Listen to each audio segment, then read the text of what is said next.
Le véhicule a fait des zigzags extrêmement dangereux pour les automobilistes sur la voie rapide. C'est ce que dit le premier adjoint en charge de la sécurité à Nice, M. Anthony Boré. Il y a donc un équipage de police de la BSR, la brigade de sécurité routière, qui s'est mis alors à sa poursuite. Le véhicule s'est engagé dans l'avenue Henri Matisse, que tu dois connaître, Alain, a fait un demi-tour devant le véhicule de police, a percuté le véhicule. D'ailleurs, sur la vidéo, on voit que le véhicule de police est abîmé. À deux occasions, il l'a fait. Il essayait d'échapper, bien sûr, à ce blocage. Et c'est à ce moment-là qu'un des fonctionnaires de police, 23 ans, descendu sur la chaussée, a tiré une fois. En arrêt cardiaque, le conducteur, qui est d'origine tunisienne, a succombé à ses blessures. Et c'est vrai que tu l'as dit, en 24 heures, 2 personnes ont été tuées par des policiers lors de contrôles de police. Que pensez-vous de cette nouvelle affaire, de ce refus d'obtempérer? Est-ce qu'il faut montrer du doigt le policier qui, rappelons-le, est en garde à vue, hein. Il était placé en garde à vue, c'est la procédure par l'IGPN.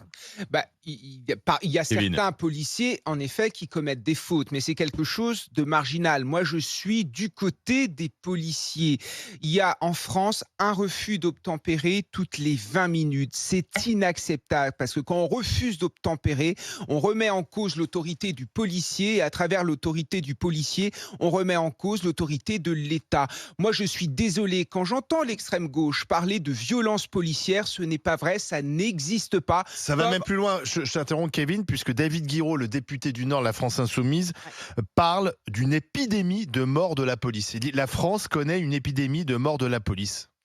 Oui, bon, c'est du populisme bas de gamme, c'est ce que fait la France insoumise tout le temps, remettre en cause notre police pour mieux remettre en cause la République et pour mieux remettre en cause la France. Évidemment que c'est dégueulasse de taper sur nos policiers, mais moi je suis désolé. Je veux dire, à un moment donné, quand on refuse d'obtempérer, on est en faute en fait. Quand un policier nous demande de nous arrêter si on n'a rien à se reprocher, on s'arrête. Et si on ne s'arrête pas, c'est à nos risques et périls. Donc moi j'en ai marre que dans ce pays, on tape évidemment sur la police. Il essayait d'échapper bien sûr à ce blocage. On a un petit et c'est à ce moment-là qu'un des fonctionnaires de police, 23 ans, alors on écoute, descendu sur la chaussée. Oui, c'est le podcast.